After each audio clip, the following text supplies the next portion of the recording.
जय हिंद दोस्तों।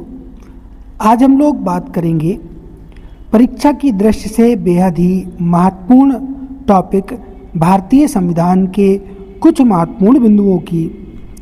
जैसे कि आज हम लोग इस बिंदु में बात करेंगे भारतीय संविधान सभा के बारे में, संविधान सभा से संबंधित महत्वपूर्ण तिथियों के बारे में और संविधान सभा द्वारा अपनाए गए महत्वपूर्ण कार्यों के बारे में समीक्षा करेंगे तथा स्वतंत्र भारत का पहला मंत्रिमंडल और संविधान सभा की प्रमुख समितियों के बारे में चर्चा करेंगे।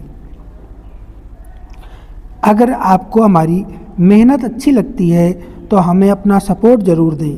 अपना सपोर्ट देने के लिए चैनल को सब्सक्राइब कर दें और अपने दोस्तों में शेयर कर दें। आइए शुरू करते हैं संविधान सभा से संबंधित महत्वपूर्ण प्रश्नों की। संविधान सभा में जो हमारी परीक्षा की दृष्टि से प्रश्न बनते हैं, जब उसमें से हमसे पूछा जाता है कि संविधान सभा में देश के निर्माण के लिए प्रतिनिधियों की सभा को क्या कहा गया था, तो इसे सी संविधान सभा दोस्तों कहा गया था। कैबिनेट मिशन की संस्तुति के आधार पर भारतीय संविधान के निर्माण के लिए संविधान सभा का गठन जुलाई 1946 में किया गया था। संविधान सभा की रचना हेतु संविधान सभा का विचार सर्वप्रथम स्वराज पार्टी ने 1924 में प्रस्तुत किया था। शुरुआत में संविधान सभा में कुल 389 सदस्य थे, जिनमें 293 ब्रिटिश प्रांतों से चुने गए थे, 93 देसी रियासतों से और 4 सरकारी क्षेत्र यानी कमिश्नरी के क्षेत्र से शामिल किए गए थे। इन्हीं सदस्यों में से 208 सदस्य दोस्तों कांग्रेस के थे, 73 सदस्य मुस्लिम लीग से चुने गए और 15 अन्य या स्वतंत्र उम्मीदवार थे, जिनमें से संविधान सभा में कुल मिलाकर 15 सदस्य महिला शामिल की गई थीं। भारत देश के विभाजन के बाद संविधान सभा का पुनर्गठन 31 अक्टूबर 1947 में किया गया था, जिसके तहत सदस्यों की संख्या 299 हो गई थी।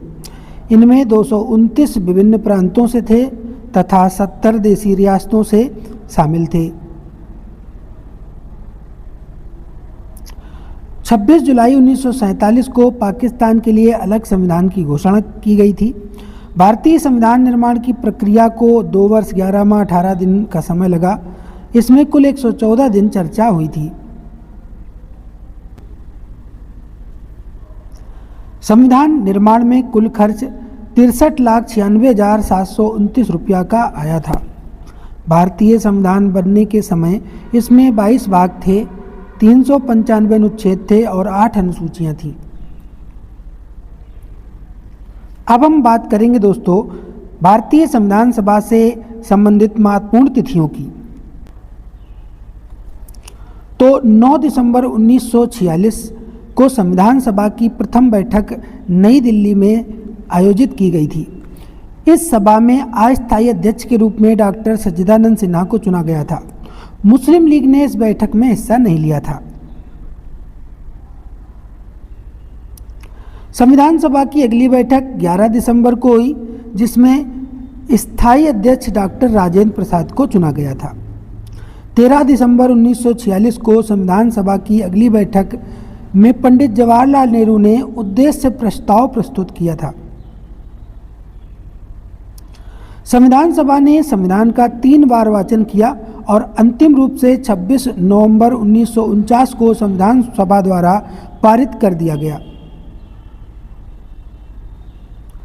26 नवंबर 1949 को संविधान पारित करने के समय कुल 284 सदस्य शामिल थे। इस दिन केवल 15 अनुच्छेद लागू हुए थे, बाकी पूरा संविधान 26 जनवरी 1950 को लागू हुआ था।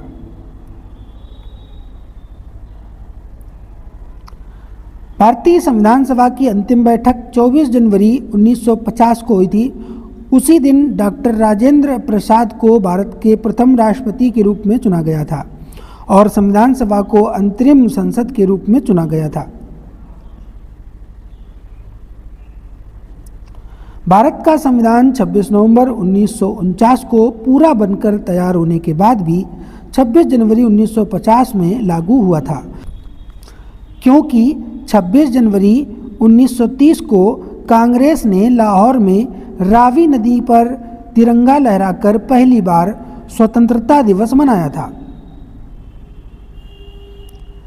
इसीलिए भारतीय संविधान को 26 जनवरी को लागू करने का दिन चुना गया था। 26 जनवरी को हम प्रत्येक वर्ष गणतंत्र दिवस के रूप में मनाते हैं और 15 अगस्त को स्वतंत्रता दिवस के रूप में मनाते हैं।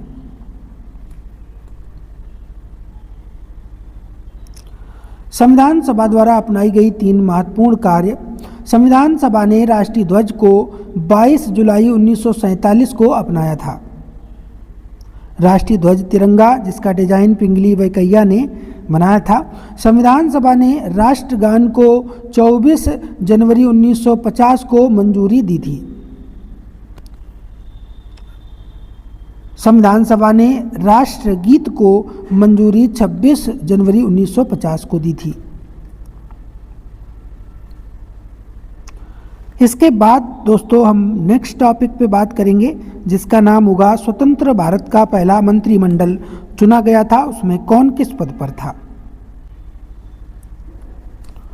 तो दोस्तों जवाहरलाल नेहरू को प्रधानमंत्री और विदेश मंत्री, कार्यकारी मंत्री नियुक्त किया गया था, जबकि पहले मंत्रिमंडल में सरदार पटेल जो थे गृह मंत्री थे और सूचना एवं प्रसारण मंत्री चुने गए थे। डॉक्टर राजेंद्र प्रसाद खाद्य एवं कृषि मंत्री बनाए गए थे। मौलाना अबुल कलाम आज़ाद को शिक्षा मंत्री के पद पर चुना गया था। जान मथाई दोस्तों ये रेल मंत्री बनाए गए थे।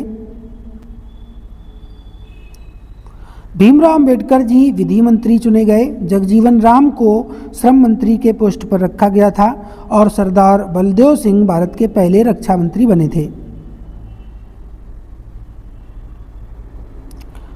राजकुमारी अमृत कौर पहली स्वास्थ्य मंत्री थी और CH बाबा वाणिज्य मंत्री के पद पर बैठाए गए, जबकि षडमुखम शेट्टी भारत के पहले वित्त मंत्री बने थे। डॉक्टर श्यामा प्रसाद मुखर्जी को उद्योग और आपूर्ति मंत्री नियुक्त किया गया था। इसके बाद हम बात करने वाले हैं संविधान सभा की प्रमुख समितियों के बारे में।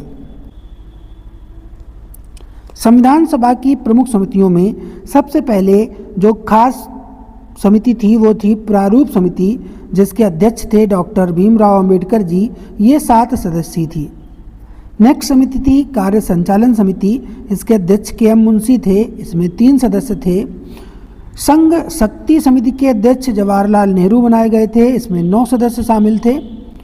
मूल अधिकार एवं अल्पसंख्यक समिति के अध्यक्ष सरदार पटेल थे और इसमें कुल 54 सदस्य थे।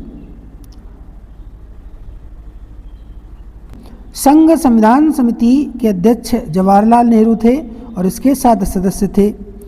प्रक्रिया समिति या संचालन समिति के अध्यक्ष डॉक्टर राजेंद्र प्रसाद जी थे और इसमें भी 7 सदस्य थे। वार्ता समिति के अध्यक्ष डॉक्टर राजेंद्र प्रसाद थे, ये भी 7 सदस्यीय थी। झंडा समिति बहुत ही इम्पोर्टेंट है, इसके अध्यक्ष थे JB कृपलानी और इसमें भी 7 सदस्य थे। प्रांतीय संविधान समिति के अध्यक्ष सरदार पटेल जी थे और 7 सदस्यीय ये समिति थी। अल्पसंख्यक उप समिति के अध्यक्ष HC मुखर्जी थे दोस्तों और ये भी 7 सदस्यीय समिति थी।